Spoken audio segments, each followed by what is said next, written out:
Okay, round two. Name something that's not boring. A laundry? Ooh, a book club. Computer solitaire, huh? Ah, sorry, we were looking for Chumba Casino. That's right, ChumbaCasino.com has over 100 casino-style games. Join today and play for free for your chance to redeem some serious prizes. ChumbaCasino.com. No purchase necessary. Void where prohibited by law. 18 plus. Terms and conditions apply. See website for details.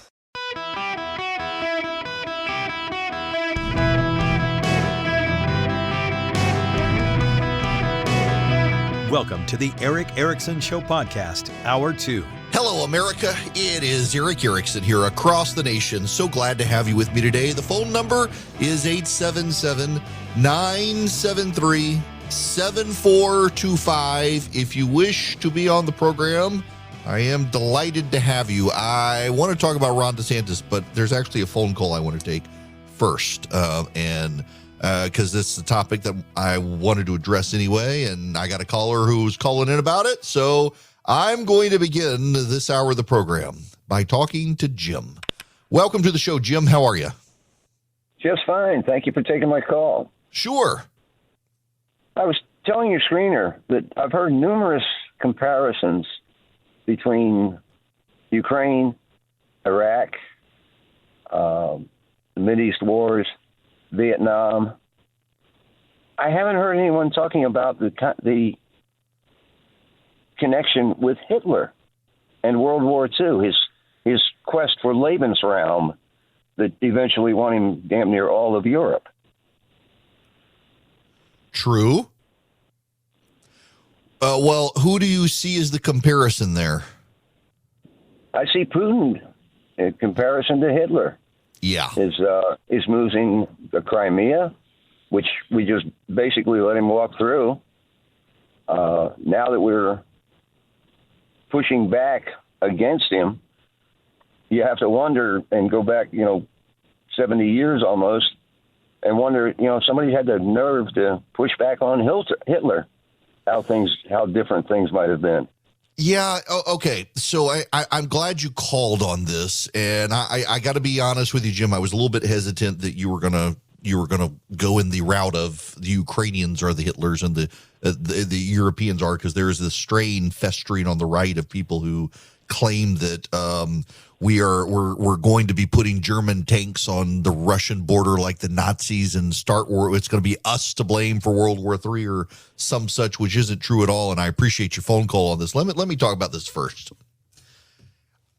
I will confess to a level of anxiety about sending Abrams tanks to Ukraine. We are not sending Stacey Abrams there. Contrary to rumors, she is not now the president of Ukraine, and we're not sending her there. Nope, it's Abrams tanks. Nope, stop it.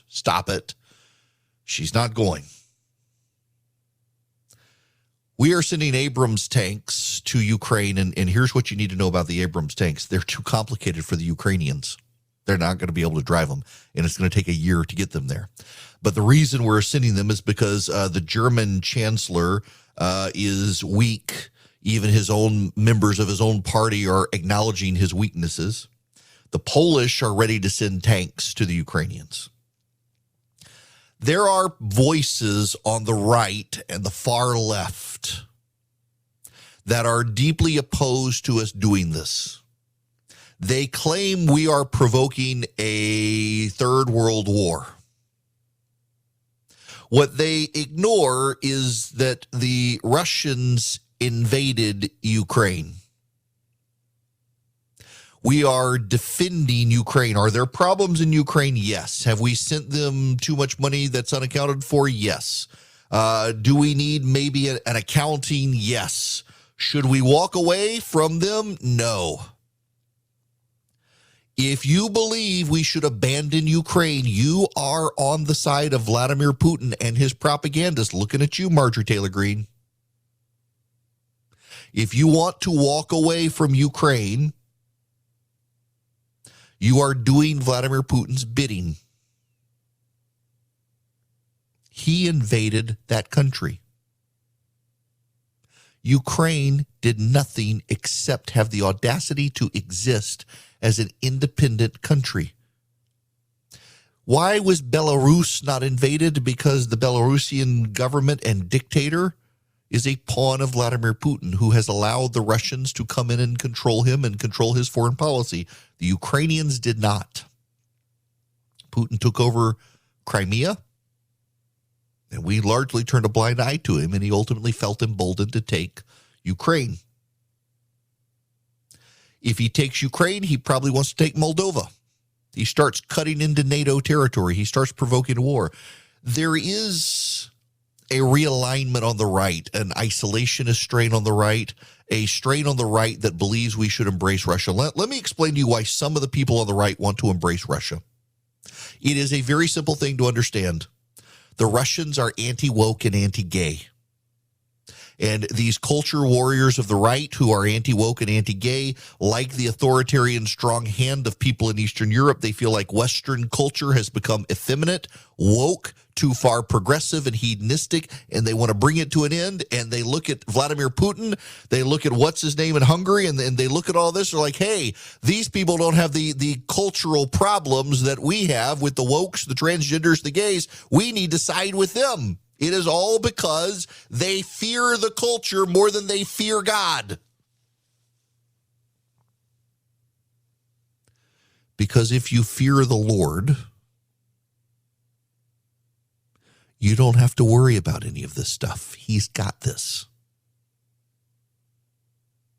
There is a cultural conservative strain that wants to side with the authoritarians because they believe the wokes have degraded the Western culture.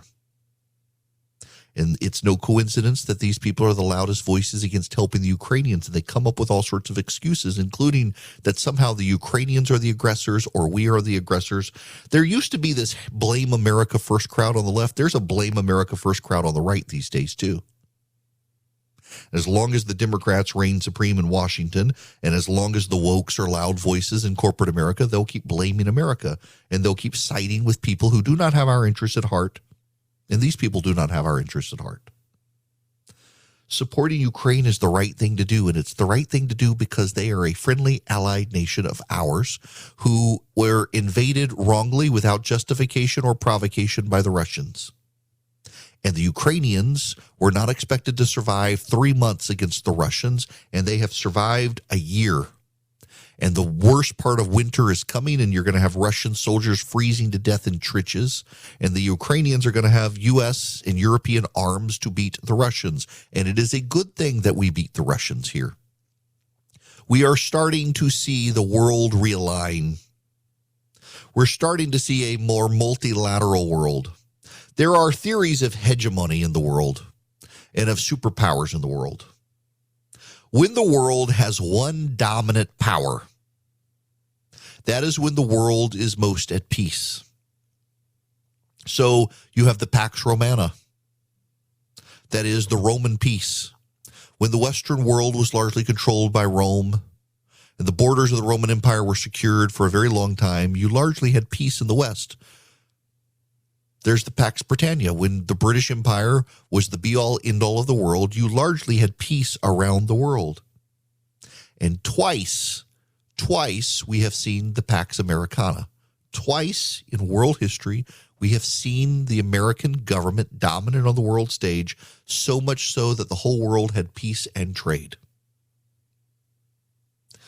They were the hegemon. We have also seen superpowers. We have seen the British and the French and the British and the Spanish as superpowers. We've seen the United States and the Soviet Union as superpowers. We have been in a world where it seemed to be the United States and China as superpowers, and it is far less stable than when there's one superpower. But it's more stable than where we are right now, which is a multilateral stage, where there are multiple large players on the world stage competing for power, trying to consolidate, trying to become the hegemon. And that's when the world is most unstable. You have the rise of China. You have the United States still on the world stage. You have the European Union coming on strong. You have Iran trying to be a regional power, Turkey as well, all of these things. And India, let's not forget India. It becomes destabilizing. And a lot of these countries are realigning behind China. And that's not in our interest. Because of the Biden administration's terrible handling of Saudi Arabia, the Saudis are now beginning to believe they will trade in Chinese currency, not just American currency. For the longest time on planet Earth, the American currency was the default currency and the reserve currency that every nation, including China, used. And if you wanted to buy oil, it was priced in dollars. Because Joe Biden has so screwed up our relationship with the Saudis and insulted them, the Saudis have decided that they're going to flirt with the Chinese, and they are going to, for the first time in history, allow the Chinese currency to be used as an equivalent to the American currency for oil trades. That devalues the use of the American currency and incentivizes other countries to ditch the American currency as the reserve currency and move to China. Now, lucky for us, the Chinese economy is starting to collapse. The Chinese economy is not very stable. That helps us. But I cannot emphasize to you enough, particularly if you're a partisan Democrat listening to me thinking, oh, he's just a Republican, he doesn't like Biden. The Biden administration's foreign policy is deeply antagonistic towards the American system. They have elevated and emboldened China and Iran and Turkey and other countries that do not have our backs and are not really our allies. The Biden administration is seemingly asleep at the switch with some of the things China wants to do with our currency and their currency and negotiations in the Middle East and even Central and South America. They seem to have no idea what to do about them. The Chinese are helping the Russians more and more in Ukraine, and so are the Iranians. We have an axis of evil growing on our hands. If you want to undermine all of that, you really do need to stand with Ukraine, because the Chinese are looking at a future that is a Russia-China dominant partnership. You undermine Russia in Ukraine, you undermine that partnership, and China has to rethink things. It is in our long-term national strategic interest to help Ukraine stop Russia, one, to weaken Putin and avoid a spillover effect into the rest of Europe, and two, to undermine Russia's relationship with China, which is growing very quickly. We've got to undermine that relationship in order for us to maintain our strength in the world. And for those of you who say it's no big deal, we should be isolationists, we should go home, you don't understand, you naive fools, how much of the world is premised on trading with America and the very good deals we get, better deals than everyone else. You want to go home, you want to isolate, you want to get off the world stage, you are willing to make it an America last policy while you claim to be an American firster. You are willing for the rest of the world to come to us last as opposed to first. Your America First policy should not just be premised on domestic policy, but global trade policy, where everyone has to think about us first. And your policies, if advanced, would make the whole world think about us last. We need to stand with Ukraine. They're an innocent nation invaded by a power-hungry madman from Russia who doesn't want to stop at Ukraine. You may not get that. You may disagree with that. You may misunderstand that. But you need to pay attention to it. You need to get on the right side here. And that's the side of the innocent, peaceful people of Ukraine who were invaded for no reason whatsoever. And if we can stop Russia there, we can stop this Russian-Chinese alliance. If you own a small to medium-sized business that kept employees on payroll through COVID, you may have a big cash refund waiting for you. The Employee Retention Credit is a tax credit of up to $26,000 per employee, and now more businesses than ever qualify. The experts at RefundsPro.com specialize in cutting through the red tape of qualifying for this government program. Most of their refunds are over $100,000.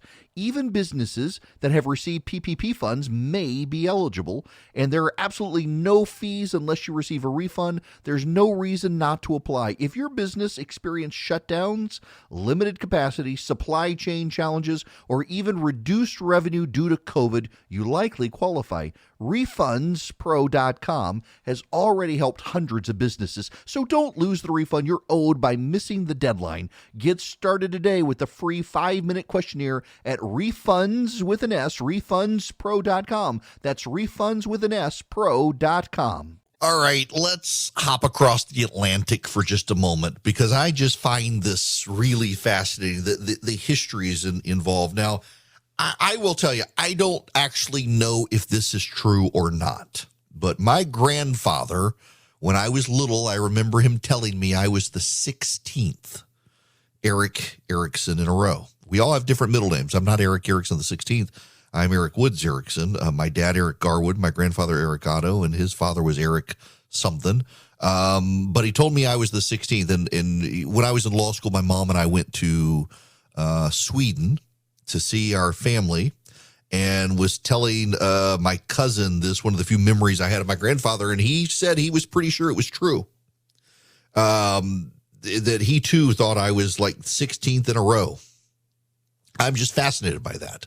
I'm fascinated by these histories. And so this is the crazy thing, you know. So Charles III, the new king of England, is going to be coronated on May 6th. And there is a family, the de Monks.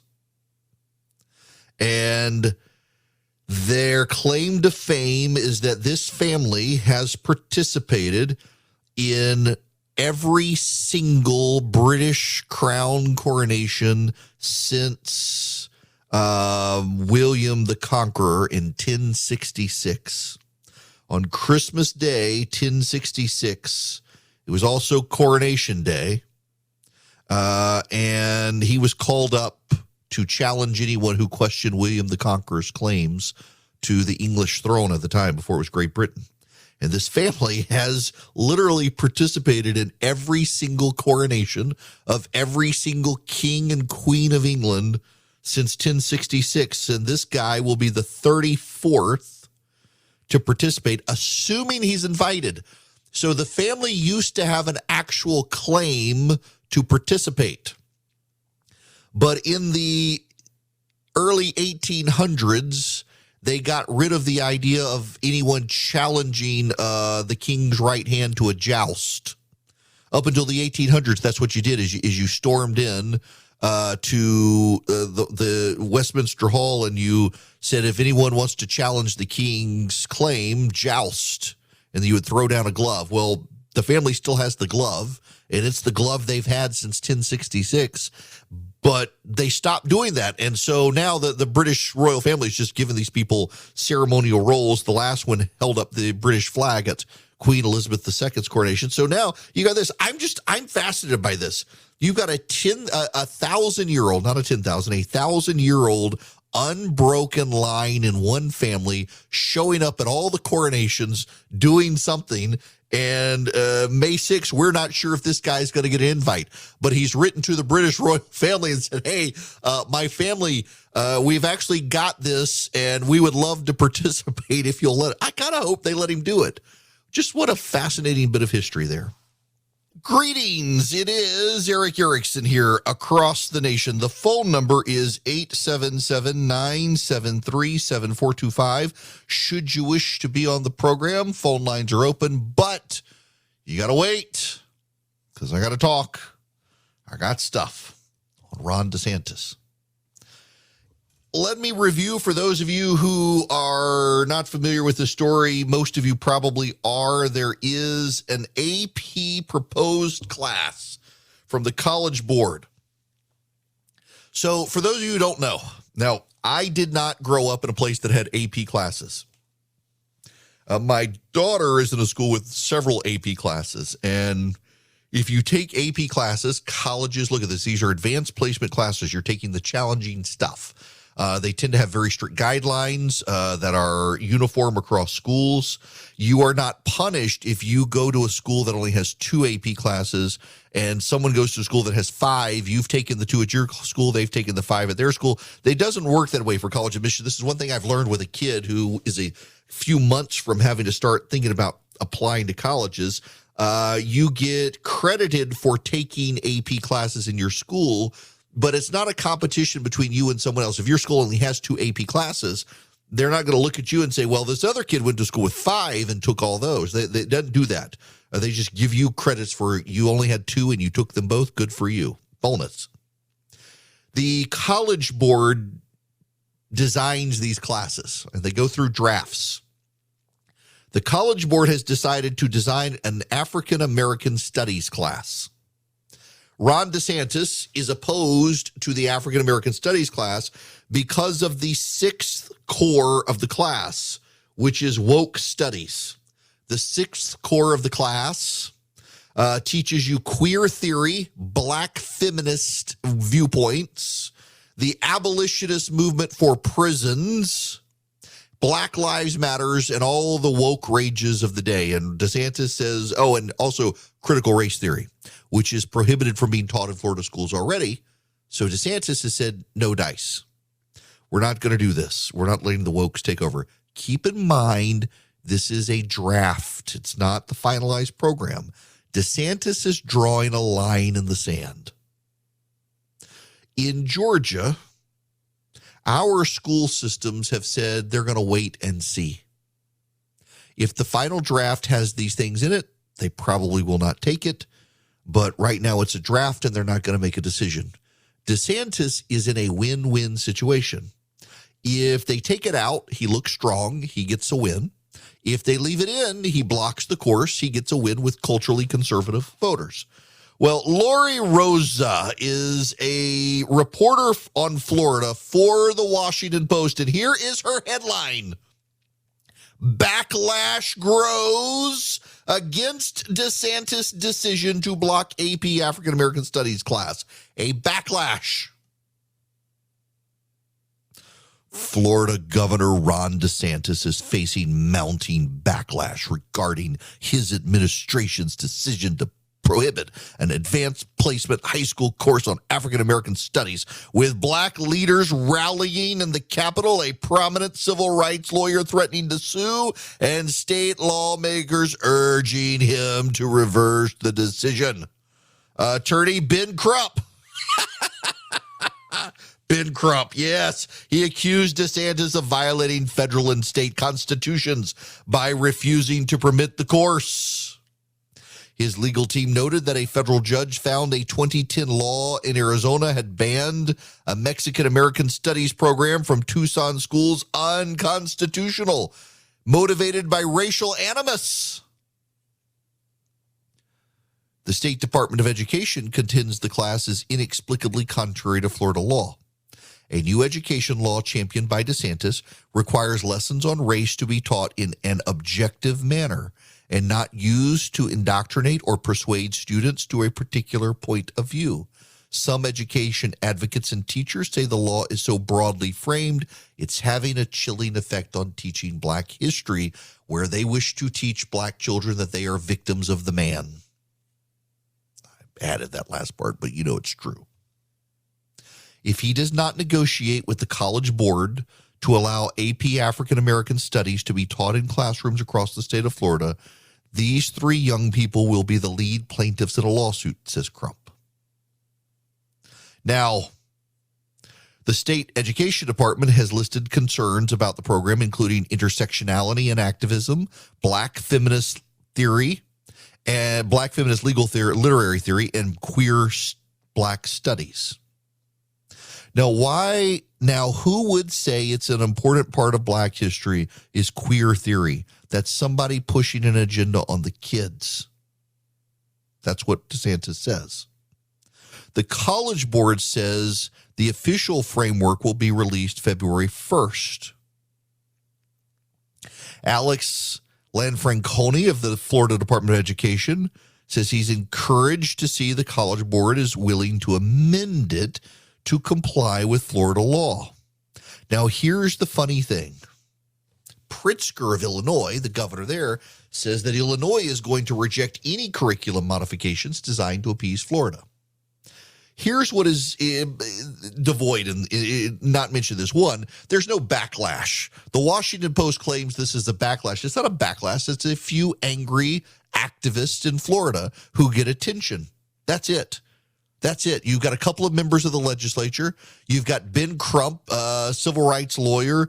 You got J.D. Pritzker, the governor of Illinois. That's about it. There's not exactly a major backlash building against DeSantis for doing this. Remember, the media told you the so-called Don't Say Gay bill, which actually wasn't called that and didn't do that. They deeply unpopular. It turned out a majority of parents in Florida, including Democratic parents, Republican parents, black parents, Hispanic parents, white parents, they all liked the legislation in Florida, which merely said you can't teach sexuality to first through third graders. not the time or the place to teach kids about sex and sexuality. That's all the law said. Starting in 4th grade, go for it. But until then, not.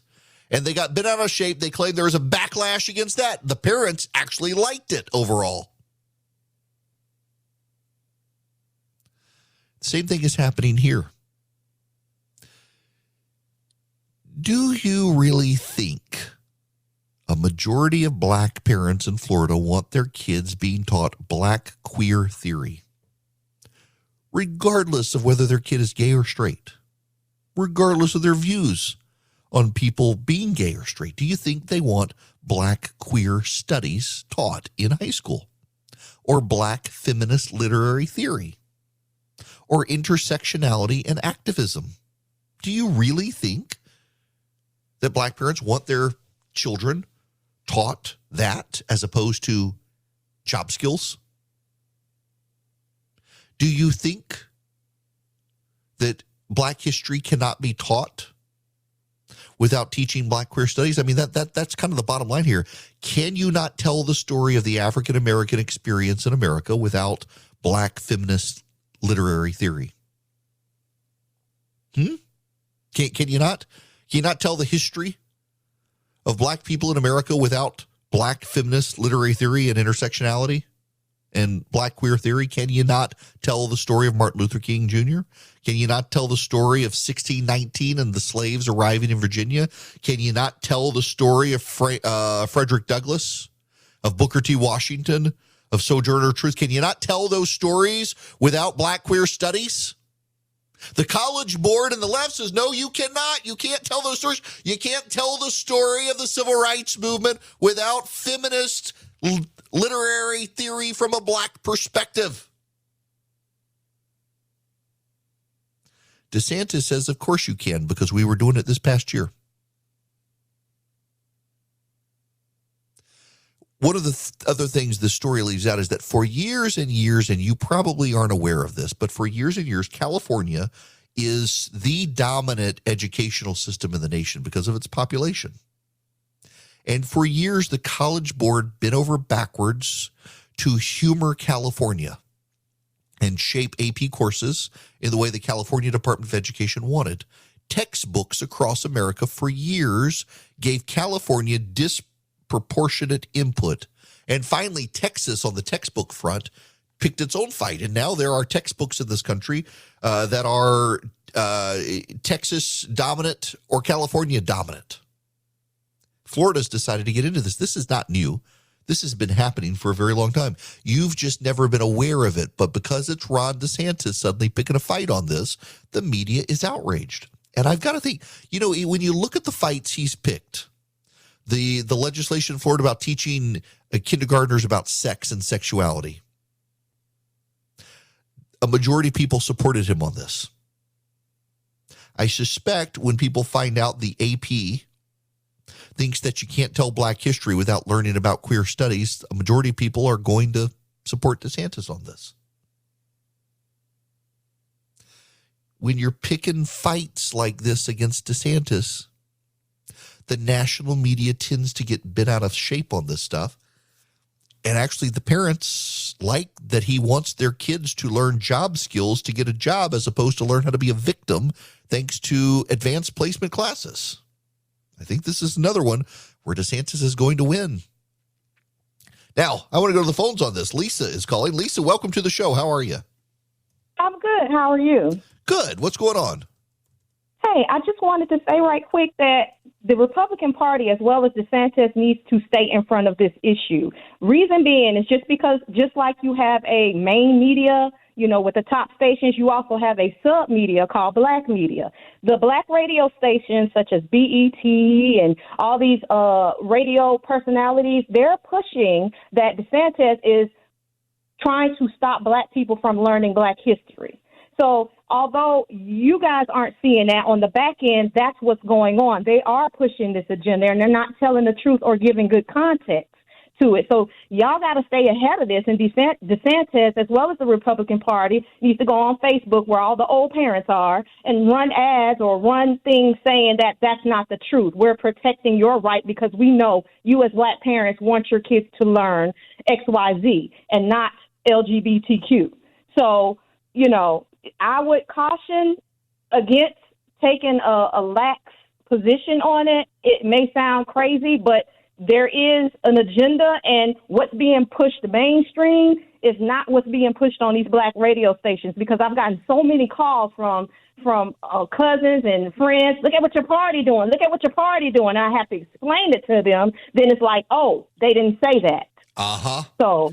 Yeah, look, I'm so glad you made that point, because so much of the media, black-dominated media in America and Latino-dominated media in America are just organs of the Democratic Party. They don't want to tell the truth. They want to tell the talking point for the Democrats because they're scared to death of DeSantis. Because, DeSantis actually won a significant portion of the he won a majority of the Hispanic vote. I think he won over a third of the black vote in Florida against Charlie Crist. And Lisa, look, I appreciate you so much calling in and talking about that, because y'all don't understand. Maybe you do, that there is a black media outlets in this country and Latino media outlets in this country, and they are just instruments of the Democratic Party. And they don't care what the truth is. They care about hurting Republicans. And so DeSantis needs to keep pushing back and just explain to people, we would love an AP class that honestly teaches black history in America, but this is not doing this. This is teaching black feminist literary theory, queer theory, and intersectionality and critical race theory. That's not teaching you history. That's propaganda.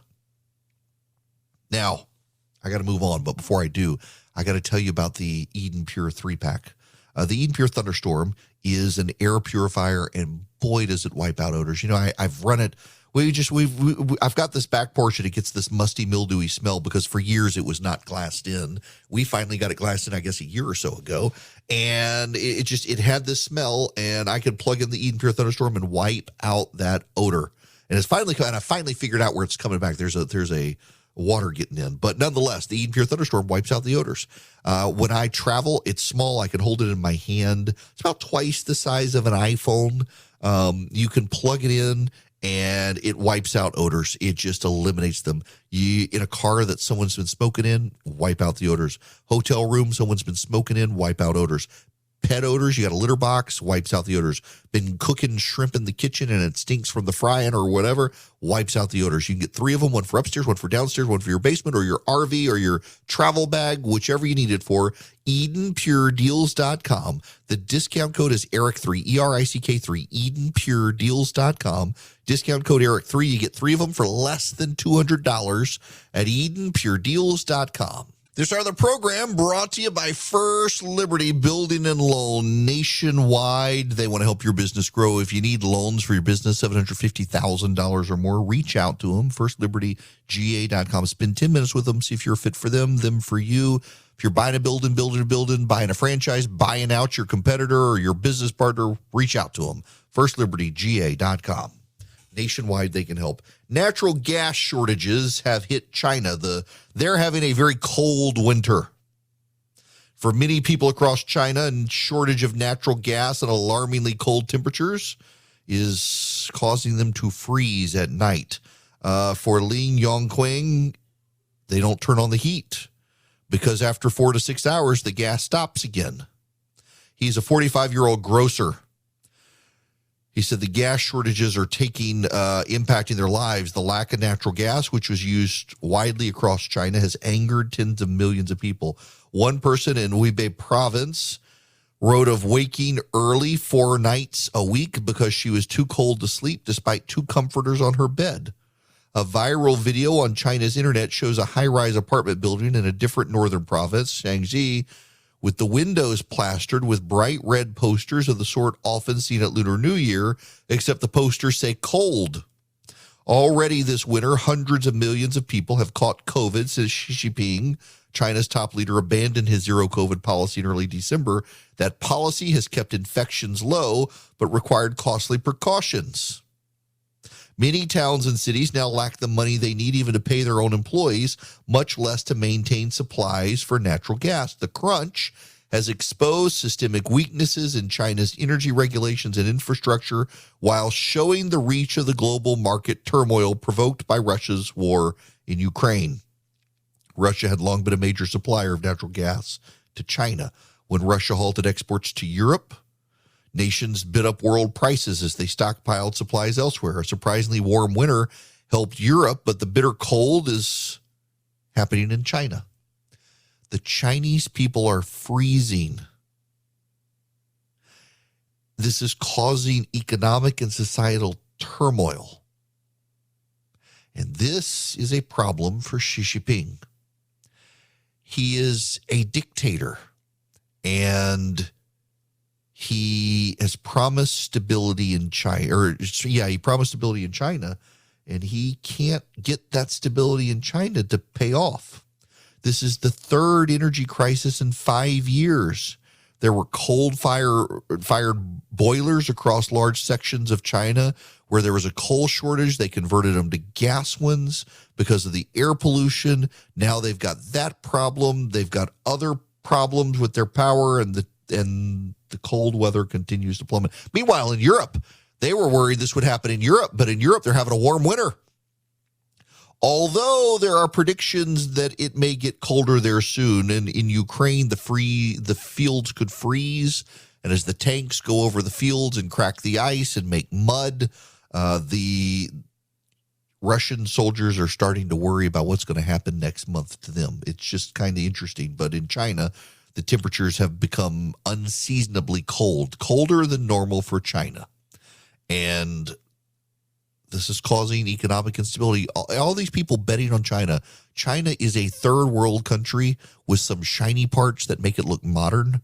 And Xi Jinping is being exposed for not actually being the master and commander of China that he claimed to be.